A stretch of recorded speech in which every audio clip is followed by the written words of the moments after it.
여러분 안녕하세요. 쌤서희TV 최서희입니다. 오늘은 2026학년도 수능 특강에 수록되어 있는 현대시를 가지고 와봤습니다. 여러분 아마도요 정말 수특에 많은 작품들이 있지만 현대시 참 부담스럽게 느낄 것 같아요. 왜냐하면 기본적으로 작품 수가 어마어마하게 많아요. 소설 같은 경우는 그냥 한 작품이 나오잖아. 근데 현대시 같은 경우는요 기본적으로 가나 두 작품 이상이 나오니까 그렇게만 세트 구성이 돼도 이미 2배 이상, 소설보다 2배 이상 많은 작품들을 우리가 만나게 됩니다. 그쵸? 그러다 보니까 사실은 중요한 작품들이 너무 많아요. 그래서 제가 탑5, 탑10 막 이렇게 정하는데요. 사실은 1위부터 5위까지는 다 1위라고 생각해도 무방하고요. 6위부터 10위까지도요. 다 2위 작품이다라고 생각해도 무방해요. 그 정도로 현대시 제가 정말 내고 싶은 작품들이 정말 많았어요. 그 중에서도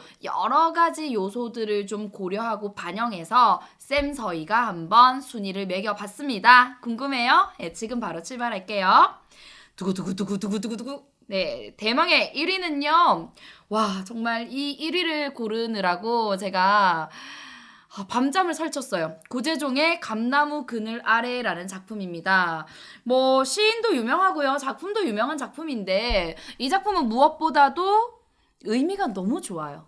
그리고 우리가 수특에 이번에 유독 자연현상에서 인간사를 유추해서 어떤 깨달음을 얻는 형식의 작품들이 많이 수록되어 있는데 이 작품도 그런 류의 하나예요.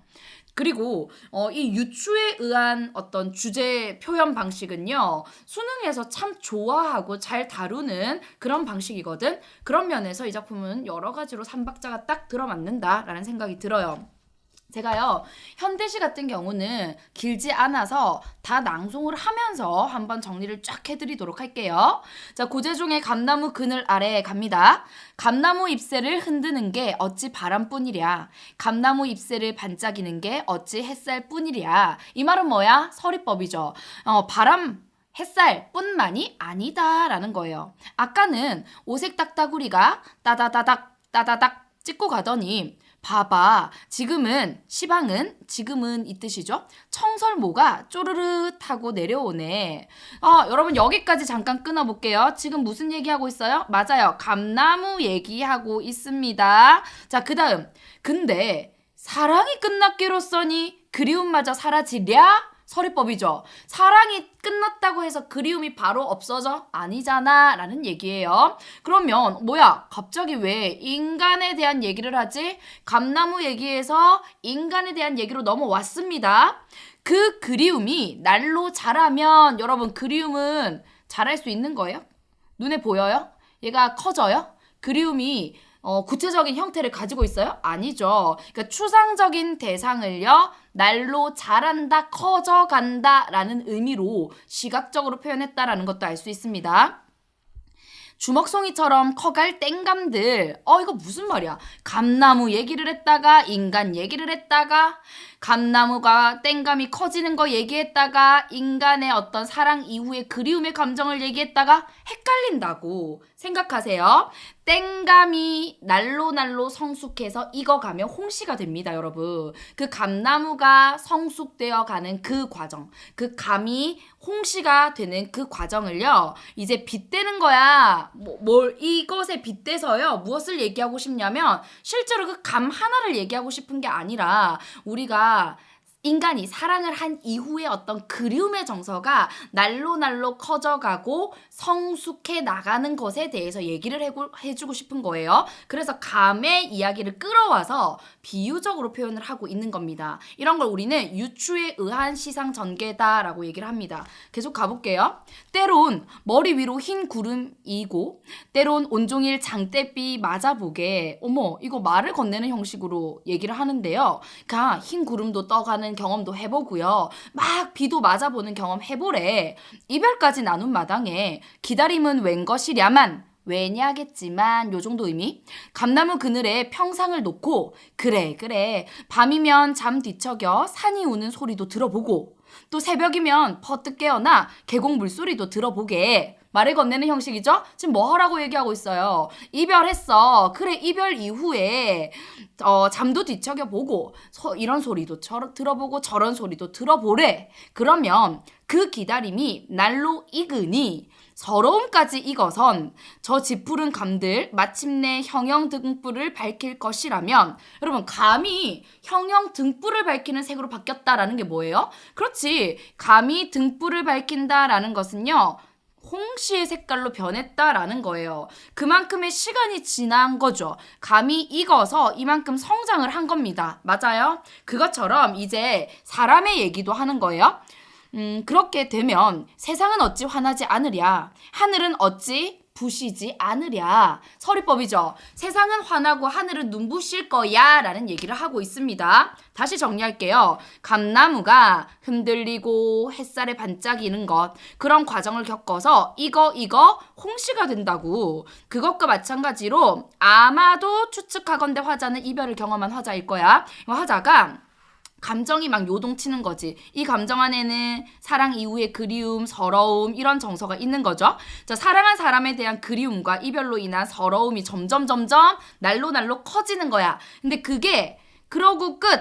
그래서 인생 뭐 없어. 이게 아니라요. 그게 결국에는 땡감이 홍시가 되는 것처럼 사람의 어떤 내적인 성숙을 이끌어내려면 그런 그리움과 그런 서러움 겪어봐야 돼 라는 얘기를 하고 있는 겁니다. 이해됐어요? 그래서 얘는요, 그런 과정을 겪어서 마침내 내적 성숙을 이루면 그 내적 성숙 이후의 세상은요, 어찌 화나지 않으랴, 화나다라는 거죠. 그리고 어찌 눈부시지 않으랴, 눈부시다라는 얘기를 하는 겁니다. 그래서 익어가는 감을 통해서 깨달은 인간의 내적 성숙의 과정에 대해서 노래하고 있는 작품인데, 만만하게 보이지만 막상 의미를 이해하려고 들면요, 꽤 어려운 작품이라서 가지고 와봤고요.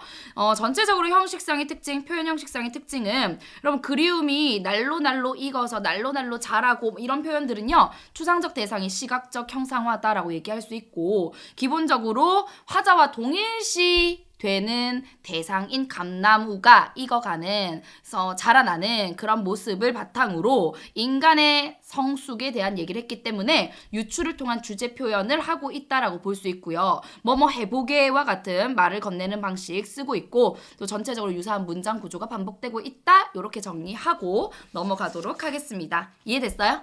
네, 두 번째 작품도 자연과 관련이 있어요. 가봅시다.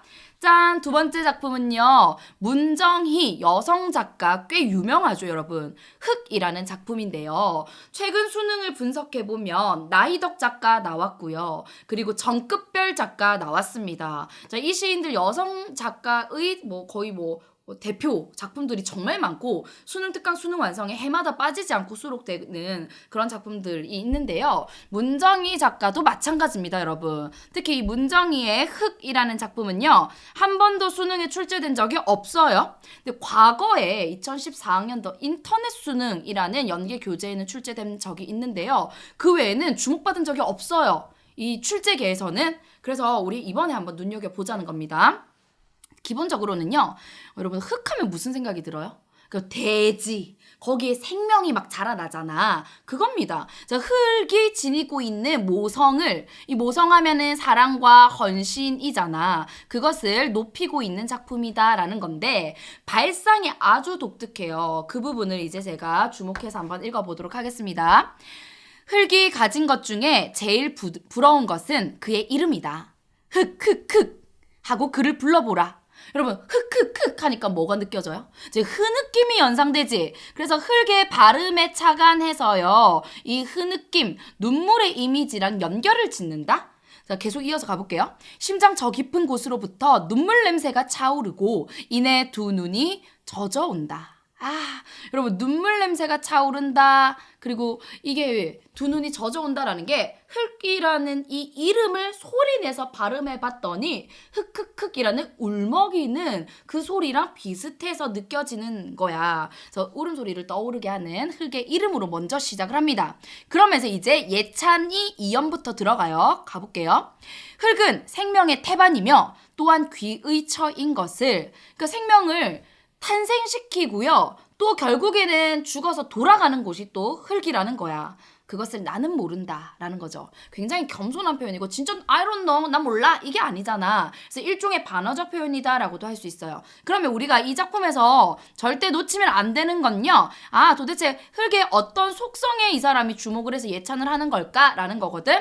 저 방금 얘기했죠. 생명의 태반이면서 귀처라고 했어요. 생명을 탄생시키는 원천이면서 생명이 닿은 후에 결국에는 돌아가는 곳이야 라는 얘기를 하고 있죠. 다만 흙을 사랑한 도공이 밤낮으로 그를 주물러서 달덩이를 낳는 것을 본 일은 있다. 이때 달덩이는 도자기. 그러니까 장인이요. 도공이 막 이 흙을 빚어서 도자기를 만드는 걸 본 일이 있다. 또한 그의 가슴에 한 줌의 씨앗을 뿌리면 철이 되어 한가마의 곡식이 돌아오는 것도 보았다. 그러니까 보세요. 흙을 가지고 달덩이를 빚을 수 있죠. 뭔가를 만드는 재료로서 생성의 근원으로서의 역할을 하는 거고요. 그리고 씨앗을 뿌리면요. 한가마의 곡식으로 돌려준다고 노동의 보답, 대가를 주는 것도 역시 흙의 일이래. 흙의 일이므로 농부는 그것을 기적이라 부르지 않고 겸허하게 농사라고 불렀다. 그만큼 흙의 어떤 희생과 배려와 이것으로 인한 결과, 그게 바로 한가마의 곡식이라는 인식이 담겨 있는 거죠. 3년 가볼게요. 그래도 나는 흙이 가진 것 중에 제일 부러운 것은 그의 이름이다. 흑흑흑 하고 그를 불러보면 눈물샘 저 깊은 곳으로부터 슬프고 아름다운 목숨의 메아리가 들려온다. 여러분 이거 뭐예요? 그렇죠. 역설법입니다. 일반적으로 이 슬프다라는 건요. 아름다운이라는 것과 좀 어울리는 게 쉽지 않잖아. 자연스럽진 않잖아요. 맞지? 근데 목숨의 메아리가요. 슬프면서도 아름답다라고 표현을 하고 있어요. 왜 그럴까? 자, 흙이 가지고 있는 핵심은요. 헌신이거든. 희생이거든. 자기 것을 퍼주는 거야. 나눠주는 거야. 그런데 그 밑바탕에는 짙은 깊은 사랑이 있는 거죠. 그러니까 슬프기도 하면서 아름답기도 한 거예요. 이해됐어? 역설법도 확인했고요. 마지막, 하늘이 우물을 파놓고 두레박으로 자신을 퍼올리는 소리가 들려온다. 즉, 흙의 속성 중에 이제 마지막이 자신을 퍼올리는 우물이라고 얘기를 하고 있는데요. 그만큼 자기 자신을 퍼다가 우물 역할 뭐예요? 생명을 살리는 역할을 하는 거잖아. 맞지? 생명을 키워내는 역할을 하는 거죠. 그래서 희생과 헌신이라는 의미를 또 읽어낼 수 있는 거예요. 이런 모든 요소들을 바탕으로 흙이 가지고 있는 헌신, 희생, 사랑에 대해서 높이고 있는, 예찬하고 있는 작품이고, 이걸 또 한편으로는 흙의 모성성을 높이고 있다라고도 얘기할 수 있습니다. 여기까지 이해했어요? 네, 좋아요. 이제 세 번째 작품 넘어가 보도록 하겠습니다. 자, 이 작품은요. 최하림의 아침시인데요. 그냥 읽는 순간 에너지가 넘쳐요. 그러니까 뭔가 굉장히 역동적이고요. 막 살아 움직이는 느낌이 듭니다. 자, 같이 읽어보도록 할게요. 창작 배경을 좀 알아두면 더 이해가 잘 될 텐데요. 이 시인이요. 최하림 시인이요. 뇌졸중으로 쓰러지는 경험을 했었습니다. 그리고 그 이후에 정말 온전히 자연에 몰입하면서 삶을 보냈는데 그 시절에 쓴 작품으로 알려져 있어요. 기본적으로 이 동화적 상상에 의한 싱그러운 아침의 이미지를 아주 생명력 있게 노래하고 있는 작품이다. 이렇게 알아두시면 되겠어요. 그래서 저는 활력, 여기서 이 시에서 빠질 수 없게 이제 출제가 된다면 포인트가 활력입니다. 생기, 에너지 이런 부분들 키워드로 잡고 가도록 할게요. 굴참나무는 공중으로 솟아오른다. 오른다. 여러분 솟아오른다 이거 상승적 이미지죠. 자, 상승적 이미지 뭔가 또 살아 움직이는 이미지 이런 것들이 가져다주는 효과는 역시나 생기, 에너지를 강조해준다라는 거 알 수 있습니다. 해만 뜨면 솟아오르는 일을 한다. 늘 새롭게 솟아오르므로 우리는 굴참나무가 새로운 줄 모른다라고 얘기합니다. 굴참나무는요 진짜 큰 나무거든. 거의 뭐 25m까지 자란다고 해요. 자, 굴참나무는 아침 일찍 눈을 뜨고 일어나자마자 대문을 열고, 여러분 나무가 사람이야? 아니죠. 이거 의인법 사용하고 있습니다. 안 보이는 나라로 간다. 내거리 지나고 시장 통과 철길을 건너 청관산 입구에 이르면 굴참나무의 마음은 벌써 달떠올라. 마음이 달떠오른다라는 건요, 가라앉지 않고 흥분된다라는 의미야. 해의 심장을 쫓는 예감에 쌓인다라는 거예요. 해의 심장이라는 건 해의 가장 핵심 부분이잖아. 에너지의 근원이거든. 그것을 쫓는 그런 예감에 쌓인다라는 거예요. 여기까지가 나무 얘기거든요. 그러니까 굴참나무가 이런 모습을 해라는 거, 솟아오르고 아침 일찍 눈 뜨고 벌써 일어나자마자 달 떠오르고, 결국은 이거 다 상상에 의한 거잖아. 근데 이러한 상상의 밑바탕은요, 자연은 활력이 넘치는 모습으로 그려지고 있구나라는 겁니다. 자, 굴참나무 얘기하고 끝내는 거 아니에요. 그 다음 년으로 딱 넘어가면요, 아이들 얘기를 합니다. 그때쯤이면 아이들도 산란한 꿈에서 깨어나 자전거의 페달을 밟고 검은 숲 위로 오른다 나왔죠. 여러분 보세요. 역시나 굴참나무도 솟아오르고 아이들도 숲 위로 오른다라는 거예요. 상승적 이미지라는 거 알 수 있습니다. 볼이 붉은 막내까지도 큼큼큼, 이거 뭐야? 음성 상징어죠. 기침을 하며 이파리들이 쏟아지듯 빛을 토하는 잡목숲 옆구리를 빠져나가 공중으로 오른다. 나무들이 일제히 손을 벌리고 아이들이 일제히 손을 벌리고 아이들은 용케도 피해간다. 여러분, 이 작품의 또 다른 특징 하나는요, 행간 걸침을 매우 다채롭게 사용하고 있다라는 겁니다. 행간 걸침 어떻게 쓰냐면 방금 제가 읽은 대목도 한번 볼게요. 나무들이 일제히 하고 끊고 그 다음 행으로 손을 벌리고 아이들이 일제히 하고 그 다음 행으로 손을 벌리고 이렇게 돼 있거든요. 그러니까 보통 손을 벌리고를요, 다음 행으로 뺀 이유는 뭘까? 얘가요, 바로 윗행에서 말하는 나무들과 그 아래서 얘기하는 아이들이랑 둘 다 걸려요. 그래서 나무들이 손 벌리는 모습, 아이들이 손 벌리는 모습 다 해석이 가능하다는 거야. 자, 이 작품은요, 이런 식으로 행간 걸침을 쓰고 있고, 아주 예전에 이게 수특인지 수한인지 연계교재에 출제됐었을 때 이 행간 걸침 부분을 문제화한 게 있습니다. 자, 여러분, 그건 EBS의 최서희의 수능 특강 강의 학습 자료실에 제가 다 올려놨으니까 혹시 필요한 친구들 찾아보시면 되겠어요. 자, 아이들의 길과 영토는 하늘에 있다. 그곳에서는 새들과 물이 지어 비행할 수가 있다. 그들은 종다리처럼 혹은 꽁지붉은 비둘기처럼 이 가지에서 저 가지로 포르릉 또 뭐가 있어? 음성상징어 굉장히 다채롭게 잘 쓰고 있어요. 날며 흘러 내리는 햇빛을 굴참나무처럼 느낄 수가 있다. 여러분, 이 작품은 기본적으로 이제 생기활력, 상승 이미지, 동적 이미지 이런 부분들을 잘 찾아보시면 되겠습니다. 자, 이제 4위 4위 가봅시다. 문병란의 꽃씨인데요. 이 작품은요, 계절의 흐름에 따라서 어떤 의미를 지금 읽어내고 있냐. 여름에서 가을로 넘어가는 계절이 나옵니다. 자, 이 작품도요, 우리 앞서 얘기했던 것처럼 유추에 의한 주제 표현이다라는 거 알 수 있는데요. 자연현상을 바탕으로 해서 유추적 사고를 통해서 인간의 어떤 내면의 성장에 대해서, 성숙에 대해서 얘기를 하고 있는 작품이다. 그런 면에서 감나무 그늘 아래서라는 작품과 일맥상통하는 부분이 있습니다. 같이 읽으면서 또 정리해 보도록 할게요. 가을날입니다. 가을날. 빈손에 받아든 작은 꽃씨 한 알. 제목이 뭐야? 꽃씨. 꽃씨는요, 생명이 뭐 되어 있는 거야? 이 한 알에 응축되어 있는 거거든. 자, 가을에 그것도 빈손이다? 비움의 계절이거든. 근데 거기에 내 손에 꽃씨 하나를 받았어요. 그 숱한 잎이며 꽃이며 찬란한 빛깔이 사라진 다음. 여러분, 숱한 잎이며 꽃이며 찬란한 빛깔을 뿜어내는 건 언제예요? 그렇지, 풍성한 여름을 얘기하는 거거든. 근데 그게 사라진 다음이에요. 소멸이죠. 그 다음에 찾아오는 건 가을이야. 오직 한 알의 작은 꽃씨 속에 모여든 가을. 이해됐어요? 이 꽃씨 속에 가을이 모여 있다라고 얘기를 합니다. 가을 하고 명사로 끝냈잖아.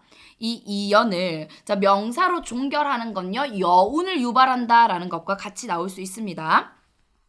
빛나는 여름의 오후, 핏빛꽃들의 몸부림이며 뜨거운 노을의 입김이 여물어. 여러분, 핏빛꽃들, 이게 시각적 이미지고요. 뜨거운 노을의 입김, 이거는 촉각적 이미지지. 근데 그런 것들이 다 여물어라는 단어가 되게 중요한데요. 이 여물어라는 것은요, 뭔가 무르익는다라는 거거든. 성숙한다라는 의미로 읽어낼 수 있어요. 하나의 무게로 만져지는 것일까라고 생각하는 거지. 즉 여름의 그 찬란한 것들이 다 지나고 그 안에 꽃들의 몸부림 그리고 노을의 입김 이런 것들이 다 무르익어서 여물어서 작은 꽃이 한 알로 이 가을에 만들어지는구나. 자, 여물어 성숙의 과정을 거쳐서 얻어낸 게 바로 꽃이라는 생각이 있는 거죠. 비의 껍질을 모아 불태워 버리면 갑자기 뜰이 넓어가는 가을날. 자, 가을은 기본적으로 이제 꽃이 하나를 내 손에 남겨줬지만 뭔가 비워가는 계절입니다. 맞지? 근데 그때 그 가을날 내 마음 어느 깊이에서도 고이 여물어 또 나왔죠. 여물어가는 빛나는 외로움. 여러분, 빛나는 외로움 이거 뭐예요? 외로움이랑 빛나다라는 거랑 잘 어울려요? 얘는 뭔가 좋은 거고 얘는 뭔가 좀 그렇게 마냥 기쁜 것 같진 않잖아. 맞지? 그래서 이걸 우리는 역설법의 일종이다라고 얘기할 수 있는데요. 왜 이 외로움을 빛난다고 얘기했을까? 왜 그럴까요? 내적 성숙과 관련 있는 외로움이니까 그래요. 그래서 고이 여물어 간다라는 점에서 이 성숙된 어떤 정서를 느낄 수 있는 거고요. 내 마음이 어느 깊이에서 고이 여물어가는 그 외로움이 빛난다라는 건 그 외로움이 내적 성숙과 관련 있는 외로움, 즉 내적 성숙을 위해서는 외로움이 필요한 거다라는 인식이 들어가 있는 거죠. 마지막 년, 오늘은 한 알의 꽃씨를 골라 기인, 이거 시적 허용이네요. 기다림에 창변에 창가에 화려한 어젯날의 대화를 묻는다. 어젯날의 대화를 심는다라는 거거든요. 이제 어젯날의 대화라는 건요. 어떤 나와 관련된 어떤 과거의 삶이나 과거의 이야기 이런 걸 떠올려 보면서 성찰하면서 내적 성숙을 지향하면서 그 씨앗을 묻는 행위로 가고 있다라는 걸 알 수 있습니다. 그래서 마지막 년이 참 어려운데요. 성숙을 위해선 반드시 기다림이라는 것 그리고 외로움이라는 정서가 필요하다라는 인식이 들어가 있는 거죠. 그래서 오늘은 내가 한 알의 꽃씨를 골라서 이제 이걸 묻을 거야. 이 꽃이 응축된 생명력을 가지고 있는 이 꽃씨를 묻는데 기다림의 창가에 앉아서 묻을 거래요. 무엇을요? 화려한 어젯날의 대화를, 그러니까 과거를, 나의 과거의 삶을 떠올리면서 나는 좀 더 성숙해 갈 거야 라는 생각을 가지고 이것을 묻는 행위로 보여주고 있는 겁니다. 즉 화자는 내적인 성숙을 뭐하고 있는 사람이다? 지향하는 사람이고 그러한 행위로 꽃씨 하나를 묻는 행위를 보이고 있다라는 거 알 수 있죠. 자, 오늘 이 시간 마지막 5위 작품 같이 살펴보도록 하겠습니다. 5위는요, 여러분 불사조라는 작품인데요. 이 불사조는 제가 또 여러분과 같이 얘기를 해보고 싶은 게 있어요. 저 유명한 작가잖아. 그런데 불사조는 처음 봐요 하는 친구들 되게 많거든요. 괜찮아, 당연한 거야. 불사조는요, 낯선 작품입니다. 그래서 유명한 작가의 낯선 작품도 잘 나오기 때문에 한번 같이 읽어보도록 할게요. 이 작품의 핵심은요, 비애란 무엇인가, 요게 핵심입니다. 비애. 선생님, 근데 제목이 왜 불사조예요? 불사조는 뭔데? 얘 전설의 새잖아.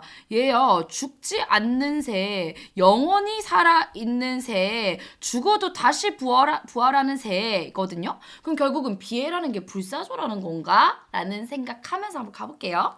비애, 너는 비애한테 너라고 했어. 지금 얘 사실은 비애라는 건 슬픔이잖아요. 관념적인 대상이거든. 근데 걔를 사람인 것처럼 표현하고 있어요.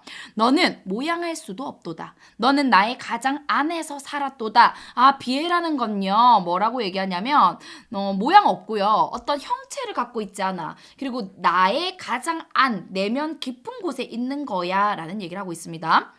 너는 박힌 화살, 날지 않는 새, 나는 너의 슬픈 울음과 아픈 몸짓을 지니노라. 즉, 이 비애라는 게요, 박힌 화살이래. 고정되어 있다는 거야.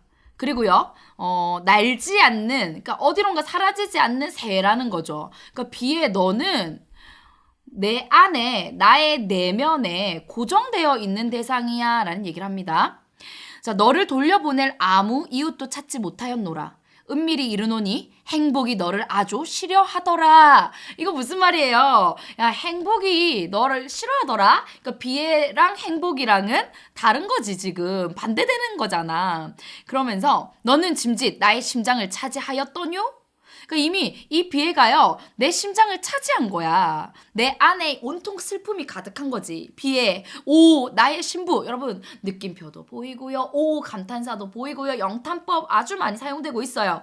자, 비애한테 뭐라고 얘기하냐면 이번에는요, 나의 신부라고 얘기합니다. 여러분, 신부하면 뭡니까? 얘는 동반자라는 뜻이지. 넌 나의 동반자, 영원히 함께하는 존재야. 너를 위하여 나의 창과 웃음을 닫았노라. 그러니까 널 위해서 내가 넌 영원히 나와 함께 더불어 가야 할 그런 감정이잖아. 그러니까 널 위해서 내가 참과 웃음까지 닫았어. 그러면 이 부분을 보고요, 우리 뭘 할 수 있냐면 비애로부터 나는 벗어날 수 없어. 영원히 함께 해야 돼. 라는 거 수용하려는 태도를 읽어낼 수 있습니다. 이제 나의 청춘이 다한 어느 날 너는 죽었도다.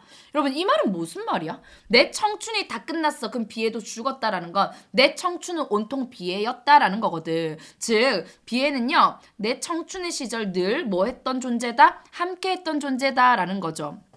그러나 너를 묻은 아무 성문도, 그 돌로 만든 문도 보지 못했다. 그러니까 널 묻은 곳을 본 적이 없다는 거야. 스사로, 이건요, 스스로라는 뜻입니다. 스스로 불탄 자리에서 날개를 펴는, 오, 비애, 너의 불사조, 나의 눈물이여. 그러니까 비애는 불사조죠. 스스로 불탄 자리에서, 소멸한 그 자리에서 다시 부활하는 거잖아. 날개를 펴는. 그러니까 비애는 영원히 사라지지 않는다라는 거. 그래서 화자는 자기 내면에 있는 비의 슬픔을 영원한 존재로 생각하고 있다라는 거고요. 이걸 우리가 조금 어렵게 말하면 인간의 근원적인 정서 비에 대해서 노래하고 있는 작품이다. 이렇게 얘기할 수가 있겠네요. 짠! 쌤서이 TV 수능 특강에 수록되어 있는 현대시 1위부터 5위까지 이렇게 살펴봤는데요. 워낙에 현대시가 많아서요. 이 5작품으로는 조금 부족해요. 그래서 두 번째 영상을 만들었습니다. 여러분을 위해서. 그래서 오늘 첫 번째 영상은 여기까지 마무리하고요. 이제 6위부터 12위까지가 궁금해요 하는 친구들은요. 두 번째 영상에서 만나도록 하겠습니다. 자, 오늘도 고생 많았어요. 구독과 좋아요, 알림 설정은요. 수능 국어 1등급으로 가는 지름길을 열어드립니다. 다음 강의에서 만나요. 안녕.